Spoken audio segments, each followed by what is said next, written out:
multiverse is limitless, which means that the possibilities for variants of characters are endless. Welcome back, Nerd Squad. It's me, Amanda McKnight, aka VampX13, but you can call me Vampy. There are more alternate versions of characters than I could even just straight up list in one 10-minute video. Even if we were doing a speed scroll, it would just be like, you probably couldn't fit all of them in there. So instead, I'm going to dive into some of the more obscure ones here as I count down the top 10 Marvel variants you've never seen before. Tell me about your favorite or your dream variants in the comments. Number 10. White Phoenix. This one comes from What If Astonishing X-Men issue number 1. In this What If, Emma is merged with the Phoenix by Cassandra Nova and ends up becoming a force of evil following the return of Jean Grey. After Jean returns, it turns Emma's life upside down, and she feels like she is losing Cyclops. Jean, however, senses that something is wrong, feeling the presence of the Phoenix. While she alerts the other X-Men and they attempt to free Emma from the Phoenix's influence, Cassandra is whispering in her ear for Emma to hold on to the power lest she lose it all to Jean, who we know the Phoenix prefers. In the end, Kitty Pryde manages to take down Emma, being forced to kill her to stop her, but only after the X-Men suffer massive, and I mean massive, casualties. Honestly, it's a brutal reality, and one where the Stepford Cuckoos are also used and disposed of by Emma. Harsh, as they are the ones who were initially holding on to the dormant fragments of the Phoenix. And friends, before I move on to our next spot on this list, if you love what we do here at Top 10 Nerd, why not consider clicking that subscribe button? That way you don't miss out on any of our good old nerdy content. Number 9. Golden Spongecake Spider-Man. Golden Spongecake Spider-Man is one of my personal all-time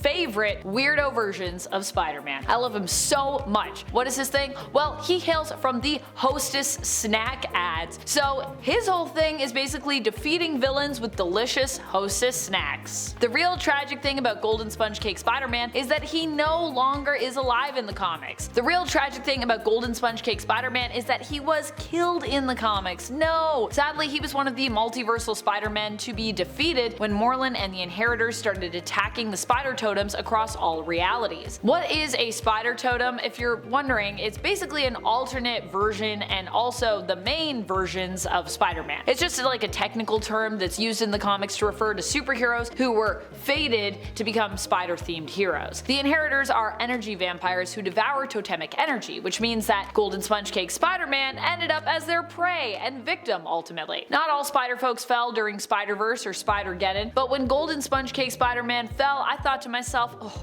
we lost one of the good ones. Fortunately, recently in the comics, he was brought back to life during the events of End of the Spider-Verse. So, yay! Number 8. Lady Deadpool. If you thought Deadpool was a lot, wait till you meet some of his alternates. You have heard of alternates like probably Evil Deadpool, or know the cinematic ones like Weapon 11, but what about the female alternate version of Wade? Yeah, that's right. She exists. That's a thing. Lady Deadpool's true name is Wanda Wilson, and she was one of the people that Deadpool recruited when he was forced to face off against Dreadpool, who formed a league of evil Deadpools known as the Evil Deadpool Corps, so that he might take out all the good Deadpools in the multiverse. Are you confused yet? This all went down in the comic Deadpool Kills Deadpool by Colin Bunn and Salva Espin, although Lady Deadpool actually first appeared in Deadpool Merc with a Mouth issue number 7. Number 7. Strange 2099. We all know of Spider-Man 2099, and some may even have heard of the 2099 version of Ghost Rider or Punisher or even Captain America. But what happened to the mantle of Doctor Strange in the future? Sorcerer Supreme. Well, he does have an alternate future self too, but she is lesser known. Her name is Jeannie, and she is the Sorcerer Supreme of Earth 928, the 2099 reality, or one of them anyway. She initially was just playing around with magic and attempted to create an illusion of a Lovecraftian horror, but instead actually summoned one? This horror killed her brother, and she would also end up somewhat possessed by a demon herself. But none of this would stop her from becoming Sorceress Supreme. Yeah, she held this title even when she was possessed. Number 6. Zenpool 2099. There's also an editorial named Deadpool 2099, but technically both Deadpool 2099 and this version of that character are known in canon as, well,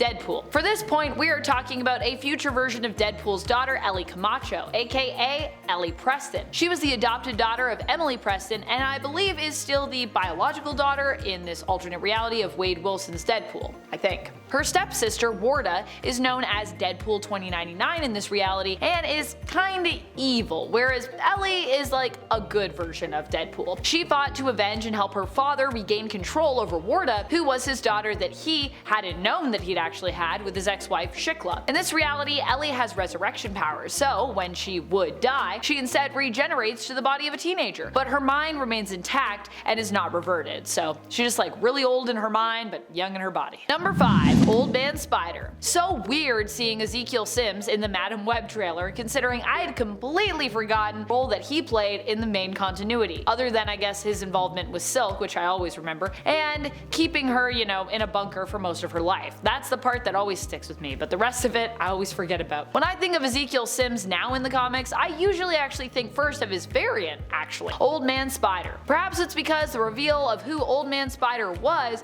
so just surprising when it happened. Old Man Spider is an alternate version of Spider-Man from Earth 4, who ends up joining forces with the Spider Army to defeat the Inheritors and in fact try to warn the other heroes in the Spider Army of how great of a threat they faced during the Spider-Verse event. He was killed early on but revealed his secret identity to the main continuity Spider-Man of Earth 616 on his deathbed. Number 4. Pandapool. Let's go even more obscure when it comes to Deadpool alternates. Have you heard of the variant of Deadpool who just so happens to be a panda?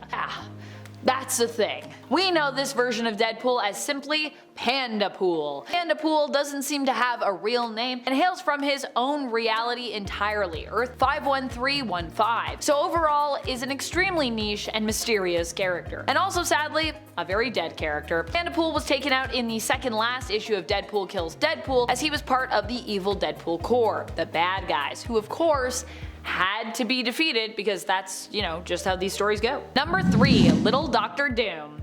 I'm a big fan of Skottie Young's Little Marvels. It's such a cute and goofy world, however it is also maybe kinda niche. You might recognize the look of the characters though, I see them featured a lot on merch. I still really want to get a Skottie Young pin set at some point with some of the Little Marvels, but I digress. Victor Von Doom in this reality lives with his mom and was interrupted from his meeting with other villains, which was likely just their regularly scheduled games night to, well, come to dinner. His mom's yelling at him, "Vicky!" I love it. If you haven't read this little Infinity comic on the Marvel Unlimited app, this all happens in issue number 4 of Giant Size Little Marvels. Number 2. Iron Woman. Natasha Stark is the female version of Tony Stark. There have been a few different versions of her to appear. Maybe I'll talk about the other one if we get to a part 2 to this list, but for this one I'm going to be focusing on the Iron Woman of Earth 3490. This was a reality that Reed Richards' Mr. Fantastic glimpsed when he peered into the multiverse. On Earth 3490, there was no first Civil War at all, because Natasha ended up marrying her Earth's version of Captain America, who here is still, well, Stephen Rogers. The romance between the two heroes helped to diffuse any aggressiveness or tension between them, meaning that there was no conflict really to be had. Instead, Reed Richards came up with a version of the Superhero Registration Act, known here as the Superhero Registration Program, and also began the 50-state initiative, both of which went, I believe, unopposed, so it all turned out a lot better there. If only Iron Man and Captain America could be married in all realities. Number 1. Maggie-Neato. There isn't too much to say about Maggie-Neato. Oh, but there will apparently, or might apparently, be another Maggie-Neato coming into the comics soon, who is sort of I think supposed to be a sidekick to Magneto or something like that. I don't know what's happening with that. I've only seen concept art for the character that was basically featured on a cover, and I'm still not sure what's happening with these younger versions slash sidekicks of the characters that Marvel had artists create. There was a whole series of covers, you could collect them all. Although they did say initially I think that some of them might appear in the Champions, because they're doing a new Champions series, and it's likely that the concept art used there was also inspired by another alternate version of Magneto, at least in part, who is named Margaret. But I digress. The Maggie-Neato that I'm talking about here appeared in a little joke story in What If, and I believe What If issue 100. She was a tough and mean little girl who enjoyed picking on a cowardly alternate version of Wolverine, which had a styrofoam instead of an adamantium coated skeleton. Hence why Maggie-Neato is a little girl, it was so easy for her to pick on Wolverine. That's about it. Until next time, you stay nerdy, YouTube.